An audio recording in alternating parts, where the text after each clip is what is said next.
गुरु का अर्थात तो हमने आज तक सुना होगा कि गु का अर्थात अंधकार और रु का अर्थात प्रकाश होता है। तो जो आपको अंधकार से प्रकाश की ओर ले जाए उसे हम गुरु कहते हैं। आप सबको 5 सितंबर शिक्षक दिवस की अनंत मंगल कामनाएं। भगवान गुरु का आशीर्वाद आप पर सदा बना रहे। अब चलिए कुछ पौराणिक कथाओं के अनुसार चलते हैं और कुछ हम सोच करके देखते हैं कि गुरु का अर्थात क्या होता है। पूर्व में शिक्षक नहीं हुआ करते थे, गुरु हुआ करते थे।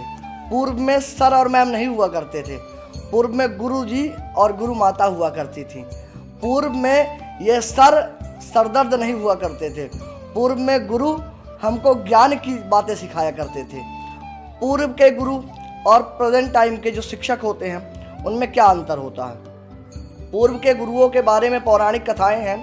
गुरुर् ब्रह्मा गुरुर्विष्णु गुरुर्देवो महेश्वरा गुरुर साक्षात परब्रह्मा तस्मै श्री गुरुवे नमः। अर्थात गुरुर्ब्रह्मा गुरुर्विष्णु, भगवान जो गुरु होते हैं वही ब्रह्मा हैं, वही विष्णु हैं और वही भगवान महेश हैं।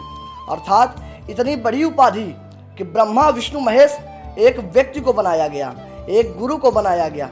क्यों? आपने कभी ये सोचा? आपने एक शब्द तो जरूर अंग्रेजी में पढ़ा होगा, गॉड। गॉड का अर्थात आपको जरूर पता होगा, जनरेटर, ऑपरेटर और डिस्ट्रॉयर, है ना। जनरेटर का अर्थात होता है सृजन करने वाला, अर्थात ब्रह्मा। ब्रह्मा का कार्य सृजन करता है।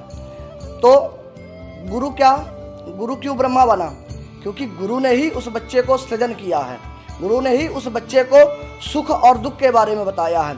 गुरु ने ही उस बच्चे को शुभ और अशुभ के बारे में बताया है। अब आगे आते हैं, ऑपरेटर अर्थात पालनहार। अब पालन का कार्य किसको दिया गया? भगवान विष्णु को, भगवान नारायण को पालन का कार्य दिया गया। अब आप सोचेंगे कि गुरु कैसे पालन करता है हमारा? गुरु अपने ज्ञान को दे करके उस ज्ञान का उपार्जन अपने शिष्य से करवाता है और उस उपार्जन से जो आय और जो वित्त मिलती है उससे उस बेचारे का पालन होता है, उसका पेट चलता है। अब तीसरा आता है डिस्ट्रॉयर अर्थात संहार।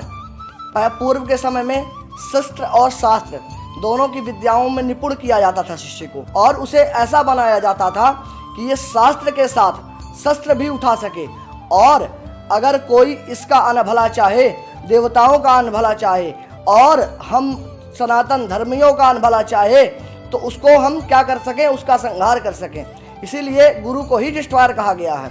पूर्व के समय में क्या हुआ करता था, जैसे हम लोगों ने जब गुरुकुल परंपरा से शिक्षा ग्रहण की तो हम लोग एक काष्ठ लेके जाया करते थे। काष्ठ अर्थात एक लकड़ी होती है, वह लेकर के हम ऐसे जाया करते थे और गुरुजी को ऐसे आत्मसमर्पण किया करते थे। उस काष्ठ को दिया करते थे और गुरुजी से विनती किया करते थे कि ये काष्ठ स्वरूप हम हैं, अर्थात एक ये गोरी लकड़ी जो है उसके स्वरूप हम हैं। अब आप इसे जिस प्रकार चाहें उस प्रकार गढ़ दें। अगर आप चाहें तो 1 रुपए की कुछ चीज़ें बना करके इसे बेच सकते हैं। आप इसे चाहें तो 1 करोड़ की कोई चीज़ इसे बना के बेच सकते हैं, और आप अगर चाहें तो इसे असंख्य रुपयों में परिवर्तित करके आप बेच सकते हैं। और गुरु ने उसी काष्ठ को जो गढ़ करके बनाया और हम सब आज आपके समक्ष उत्पन्न हैं। जो गुरु के द्वारा प्रदत्त शिक्षाएं होती हैं उसमें कभी भी आदमी को संशय नहीं होता। जो माता पिता के द्वारा प्रदत्त शिक्षाएं होती हैं उसमें कभी आदमी को संशय नहीं होता, पर जो अपने से ज्ञान लगाई हुई शिक्षाएं होती हैं उसमें जरूर आदमी को संशय हो जाता है। पुनः आप सबको शिक्षक दिवस की अनंत मंगल कामनाएं। अगली वीडियो में हम जल्द मिलेंगे। जय श्री राधे।